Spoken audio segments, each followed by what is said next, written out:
Assalamualaikum warahmatullahi wabarakatuh. Salam sehat dan semangat selalu. Jumpa kembali dengan Pak Dedi dalam program pembelajaran fisika. Pendidikan adalah senjata paling ampuh untuk meraih mimpi.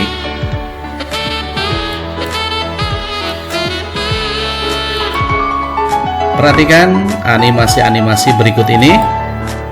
Yang pertama, anak-anak yang bermain jungkat-jungkit akan naik turun secara bergantian. Kedua, dengan mendorong dan menarik pegangannya, pintu bisa menutup dan membuka. Ketiga, roda sepeda bisa berputar dengan menggayuh pedalnya. Keempat, dari air sumur akan mengalir jika tuas pompa digerakkan ke atas dan ke bawah. Kelima, dengan menghentakkan tangan, yoyo bisa naik turun sambil berputar. Nah, di mana peristiwa-peristiwa tersebut adalah peristiwa-peristiwa yang terjadi dalam kehidupan sehari-hari. Bagaimana peristiwa-peristiwa tersebut terjadi? Mari kita lihat. Kita temukan jawabannya dalam bahasan berikut ini, yaitu tentang dinamika rotasi. Kompetensi dasar dari dinamika rotasi 3.1 menerapkan konsep dinamika rotasi benda tegar dalam kehidupan sehari-hari. 4.1 melakukan percobaan yang menerapkan konsep dinamika rotasi benda tegar. Tujuan pembelajaran: pertama, siswa dapat menganalisis momen gaya dan momen inersia dalam persoalan dinamika rotasi. Kedua, siswa dapat menganalisis hukum Newton dalam dinamika rotasi. Tiga, siswa dapat menganalisis hukum kekekalan energi dalam dinamika rotasi. Empat, siswa dapat menganalisis hukum kekekalan momentum dalam dinamika rotasi. Semua tujuan ini bisa tercapai dengan mempelajari materi-materi berikut ini. Yang pertama, pengertian momen gaya dan momen inersia. 2. Hukum Newton dalam dinamika rotasi. 3. Hukum kekekalan energi dinamika rotasi. Keempat, hukum kekekalan momentum dinamika rotasi. Perhatikan gambar berikut ini. Ada dua buah gambar yang berbeda. Apa yang kalian ketahui tentang gambar-gambar tersebut? Nah, di mana gambar-gambar tersebut ini ada kaitannya dengan bahasan yang akan kita bicarakan berikut ini. Mari kita mulai bahasan kita dengan yang pertama, yaitu pengertian momen gaya dan momen inersia. Momen gaya. Momen gaya adalah penyebab berotasinya suatu benda terhadap porosnya. Sebagai contoh, dalam kehidupan sehari-hari, kita sering membuka dan menutup pintu. Nah, penjelasannya kenapa pintu tersebut bisa terbuka dan tertutup? Mari kita ikuti. Ini ada sebuah balok yang kita pasang secara mendatar. Nah, pada salah satu titiknya ada porosnya, sehingga balok ini bisa berputar. Kenapa balok ini bisa berputar? Karena ada suatu gaya yang diberikan terhadap balok tersebut. Misalkan ini ada gaya F, di mana gaya F ini membentuk sudut theta terhadap arah horizontal atau arah mendatar. Nah, dengan demikian gaya F ini memiliki komponen terhadap bidang datar, yaitu F cos theta. Nah, terhadap bidang tegak yang tegak lurus terhadap balok adalah F sin theta. Nah, dari F cos theta dan F sin theta ini, mana yang menyebabkan balok berputar? Kita lihat. Nah, jarak dari poros terhadap titik bekerjanya gaya adalah R.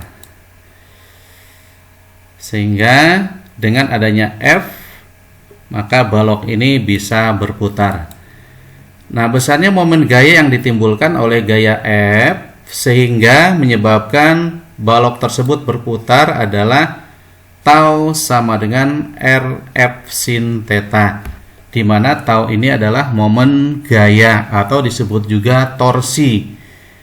Sekali lagi, tau sama dengan Rf sin theta, di mana tau ini adalah momen gaya dalam satuan Newton meter, kemudian F adalah gaya yang bekerja dalam satuan Newton, dan R adalah jarak sumbu rotasi ke titik tangkap gaya dalam satuan meter. Nah, dari penjelasan tersebut bisa kita simpulkan bahwa komponen F yang menyebabkan rotasi adalah komponen yang tegak lurus terhadap R atau F sin theta. Nah, sedangkan komponen yang melewati sumbu putar ini tidak menyebabkan rotasi. Jadi F cos theta ini tidak menyebabkan rotasi. Yang menyebabkan rotasi adalah F sin theta. Karena F sin theta ini tegak lurus terhadap arah balok tersebut, atau terhadap jarak sumbu rotasi ke titik tangkap gaya tersebut. Nah, karena momen gaya merupakan vektor, maka perlu ada perjanjian-perjanjian tanda atau perjanjian-perjanjian arah. Nah, dalam hal ini perjanjian kita adalah satu, momen gaya bertanda positif jika cenderung memutar benda searah jarum jam. Nah, seperti ini. Yang kedua, momen gaya bertanda negatif jika cenderung memutar benda berlawanan arah dengan arah jarum jam. Nah, seperti ini.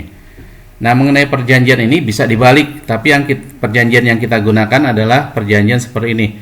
Berlawanan arah dengan arah jarum jam negatif, searah dengan arah jarum jam positif. Nah, untuk lebih jelasnya kita lihat contoh soal berikut ini.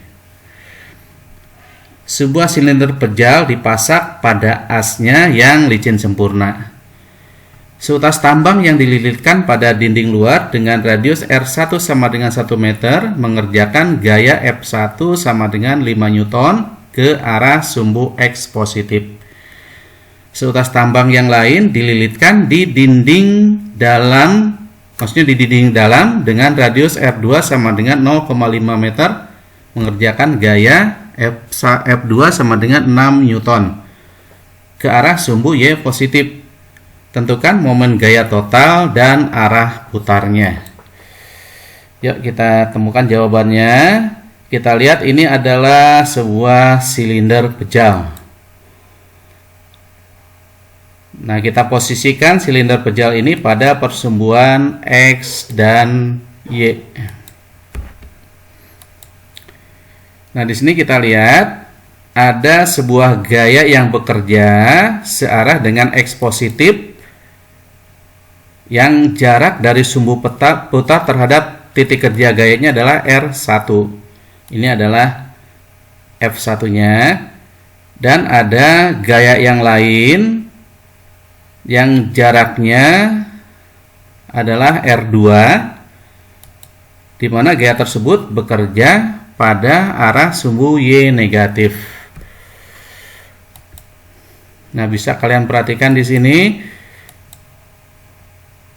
bahwa untuk menentukan momen gaya total berarti kita harus menjumlahkan antara momen gaya 1 atau torsi 1 dengan momen gaya 2 atau torsi 2. Nah, di sini bisa kalian perhatikan bahwa torsi 1 ini menyebabkan silinder tersebut berputar searah dengan arah jarum jam, sehingga kita beri tanda positif.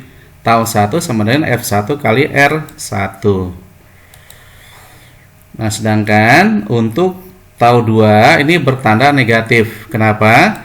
Karena dia berlawanan arah dengan arah jarum jam, sehingga tau 2-nya sama dengan min F2 dikalikan R2.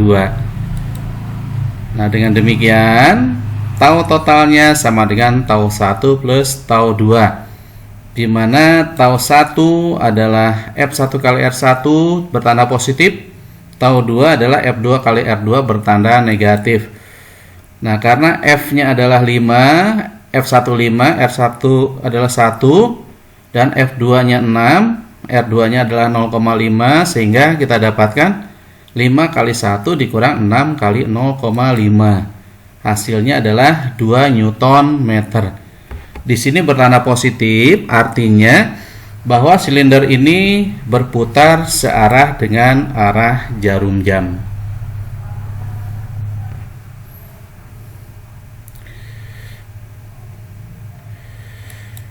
Untuk selanjutnya kita lihat momen inersia.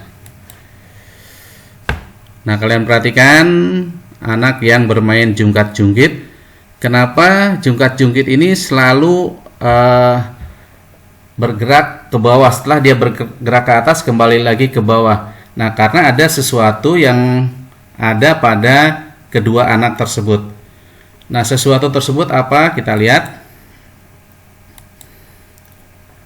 Momen inersia adalah ukuran inersia suatu benda terhadap gerak rotasi. Nah, di dalam pembahasan hukum Newton kita mengenal istilah inersia. Istilah inersia itu sama dengan kelembaman atau kemalasan, keadaan untuk mempertahankan keseimbangannya.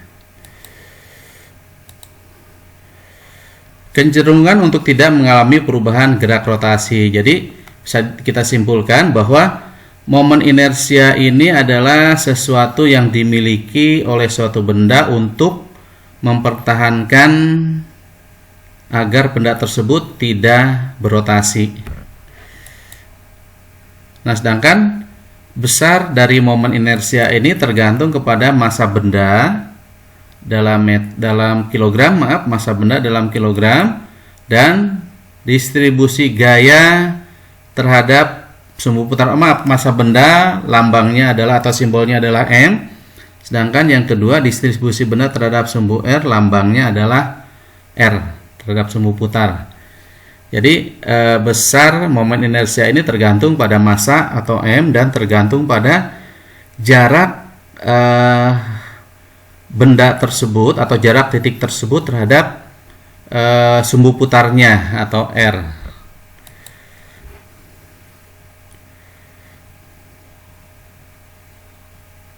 Untuk selanjutnya,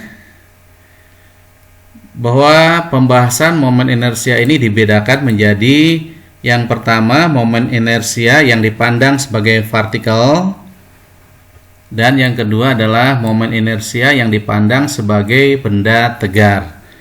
Nah, momen inersia yang dipandang sebagai partikel atau sebagai titik ini adalah hasil kali massa partikel terhadap kuadrat jarak dari titik porosnya. Nah, ini adalah suatu titik yang massanya M, berjarak R terhadap porosnya, maka besar momen inersianya kita rumuskan I sama dengan MR kuadrat. Sedangkan untuk momen inersia sebagai benda tegar, sebuah benda tegar atau benda pejal ini terdiri dari sejumlah elemen massa atau dm yang terdistribusi secara kontinu. Misalkan ini adalah sebuah benda tegar. Nah, pada benda tegar ini terdiri dari dm atau elemen massa. Kita ambil satu elemen massa dm, ya, dimana bagian atau elemen massa ini terhadap sumbu putarnya berjarak r. Nah, untuk menentukan momen inersianya kita gunakan rumus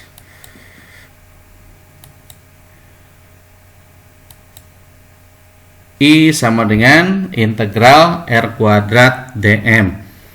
Nah, kita tidak akan mempermasalahkan rumus ini I sama dengan integral R kuadrat dm, tapi yang kita lihat adalah hasil dari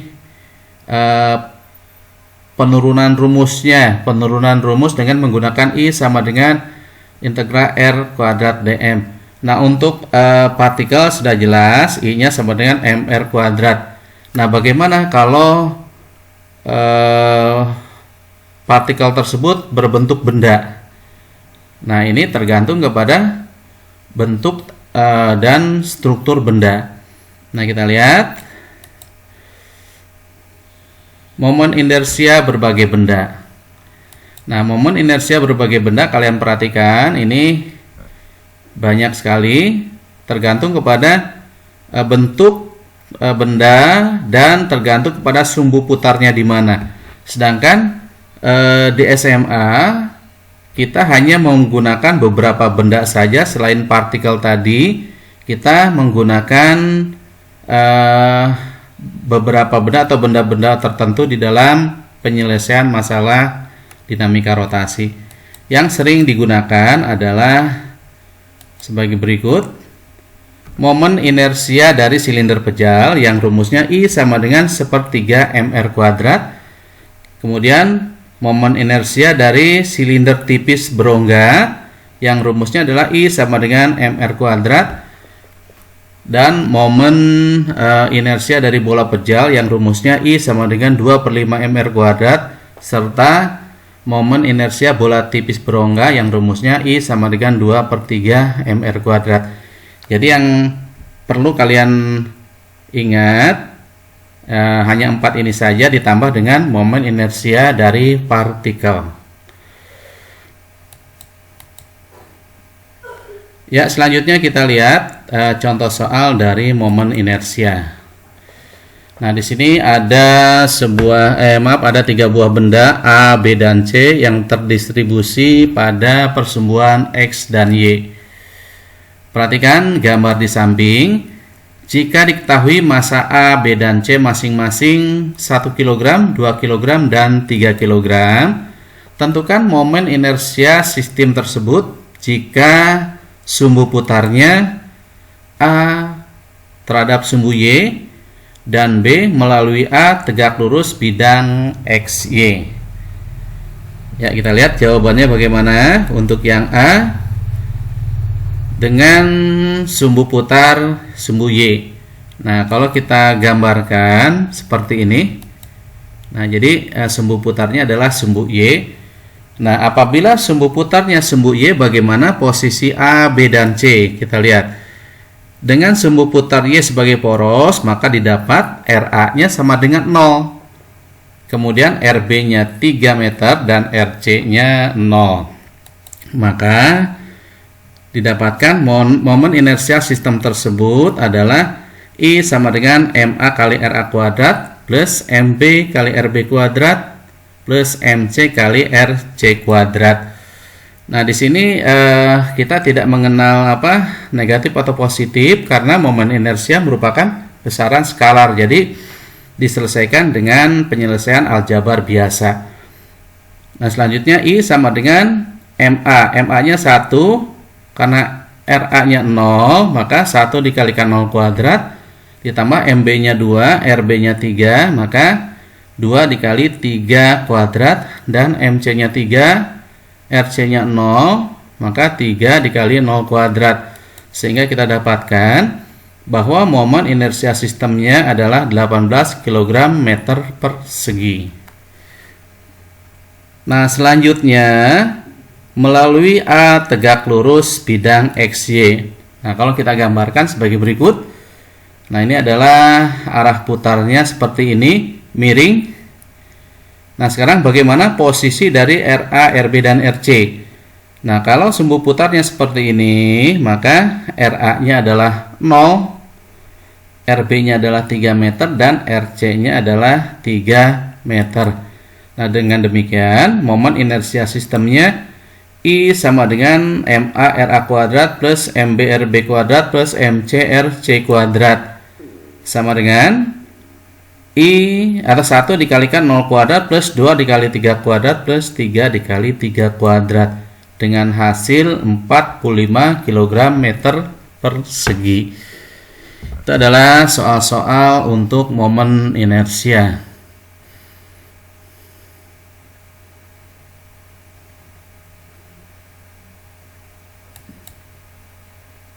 Ya, berikutnya kita akan lihat pembahasan yang kedua, yaitu hukum Newton dalam dinamika rotasi. Ya, hukum Newton untuk dinamika rotasi. Ada sebuah partikel masanya M, kemudian terhadap partikel ini diberi gaya F yang tegak lurus terhadap jari-jari putar. Nah, gaya tangensial F ini akan menimbulkan percepatan tangensial AT. Nah, kalian masih ingat rumus dari hukum Newton untuk gerak lurus? Kita tuliskan F sama dengan MAT. Dan pada pembahasan gerak melingkar, kita sudah mendapatkan bahwa AT sama dengan R kali alfa, atau percepatan tangensial itu sama dengan jari-jari dikalikan percepatan sudut.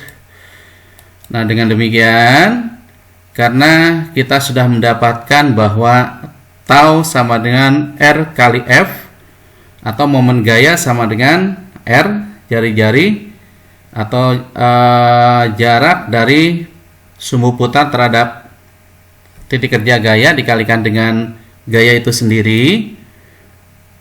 Maka karena F-nya sama dengan M kali A, sedangkan A adalah R kali alfa, sehingga kita dapatkan di sini bahwa tau sama dengan MR kuadrat kali alfa.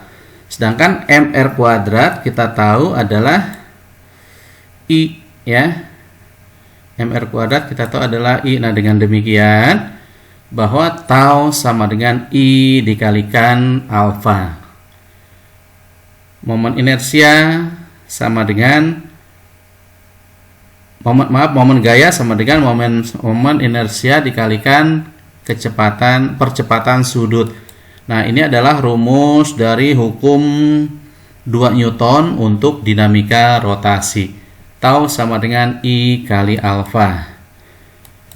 Dengan keterangan tau ini adalah momen gaya dalam Newton meter, sedangkan I adalah momen inersia dalam kilogram meter persegi, dan alfa adalah percepatan sudut dalam radian per second kuadrat. Jadi kita sudah mendapatkan hukum Newton untuk dinamika rotasi dengan rumus tau sama dengan I dikalikan alfa. Nah, contohnya ban sepeda berputar karena ada momen gaya yang bekerja pada ban tersebut. Nah, untuk lebih memahami tentang hukum Newton untuk dinamika rotasi ini, marilah kita lihat contoh persoalan berikut ini. Sebuah silinder pejal yang masanya 8 kg dan jari-jari 5 cm ditarik dengan gaya F sebesar 120 Newton. Nah, ini gambarnya. Ada sebuah silinder pejal kemudian ditarik dengan gaya F. Tentukan percepatan linear yang terjadi A jika ada gesekan antara silinder dan bidang. A jika tidak ada gesekan antara silinder dan bidang.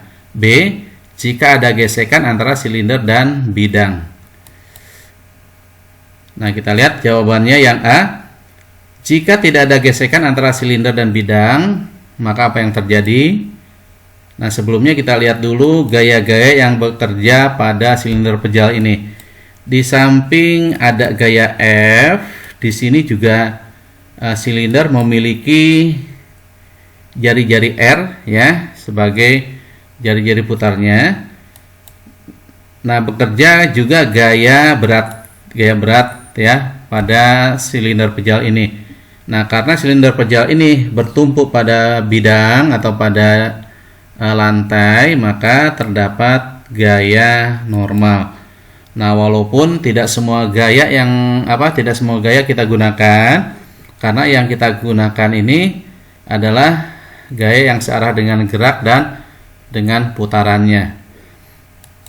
Nah, karena tidak ada gesekan antara silinder dengan bidang, maka silinder akan slip. Artinya apa? Maka di sini hanya berlaku gerak translasi saja, ya. Karena dia slip, maka hanya berlaku gerak translasi saja. Nah, dengan demikian kita hanya memerlukan hukum Newton 2 untuk gerak translasi, yaitu sigma F sama dengan M kali A.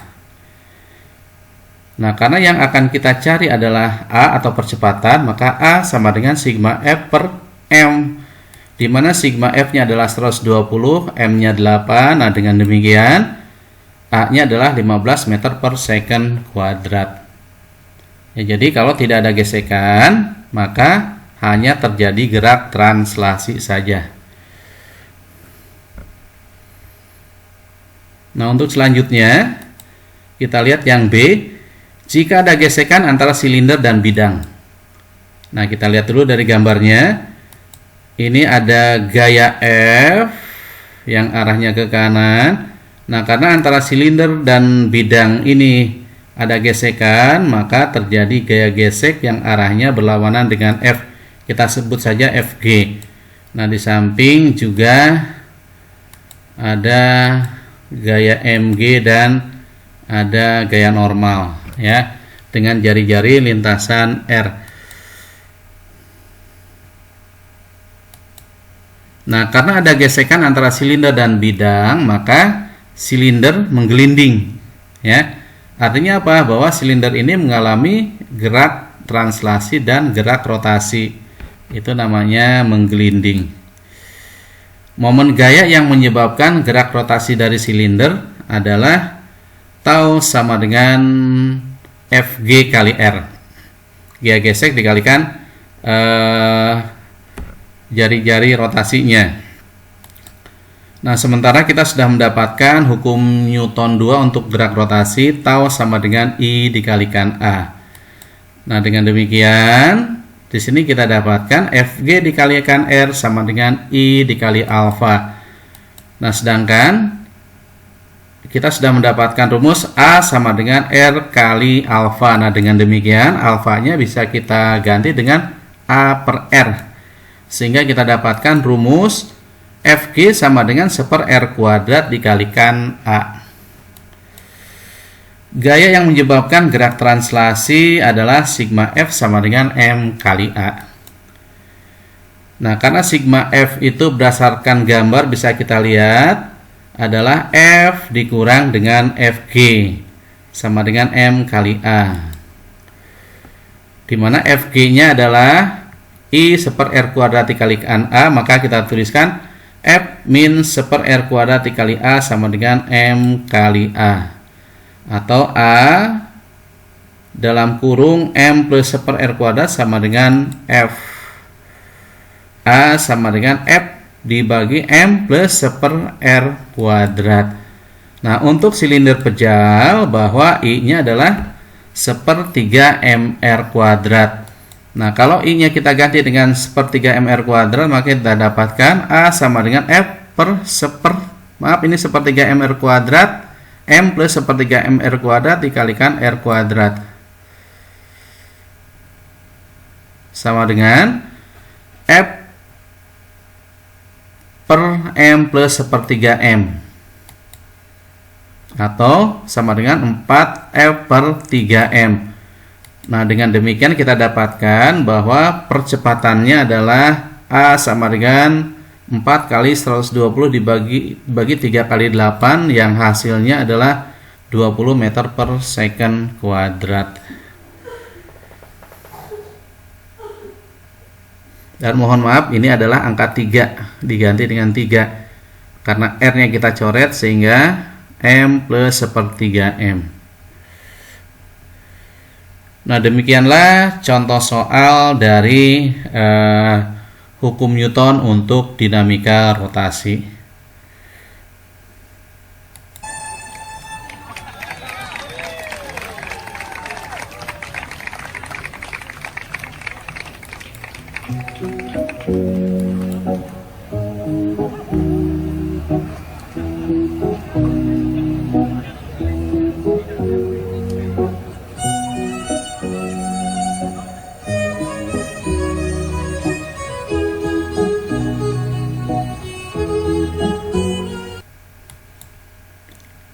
Selanjutnya ini ada latihan ya, latihan soal yang bisa kalian kerjakan secara mandiri. Nah, yang pertama ini adalah latihan soal dari momen gaya atau torsi. Nomor 1, dua buah gaya FA sama dengan 3 Newton dan FB sama dengan FA sama dengan 30 Newton dan FB sama dengan 20 Newton bekerja pada sebuah batang penggaris ya. Ini gambarnya, yang masanya diabaikan, yang dapat berputar terhadap sumbu di ujung sebelah kirinya. Nah, berarti ini gaya FB bekerja secara tegak lurus tepat di tengah penggaris. Jika panjang penggaris adalah 50 cm, tentukan A, torsi atau momen gaya masing-masing, B, torsi atau momen gaya yang dialami penggaris. Ini soal yang pertama. Nah, soal berikutnya yaitu tentang momen inersia. Ini soal yang kedua. Dua buah benda yang berukuran kecil masing-masing bermassa 5 kg dan 7 kg terhubung dengan batang kecil yang massanya diabaikan. Hitung momen inersia sistem saat A diputar terhadap sumbu tepat di tengah keduanya. Nah, gambarnya seperti ini. Kemudian B diputar pada sumbu berjarak 0,5 meter di kiri massa 5 kg. Nah, gambarnya seperti ini.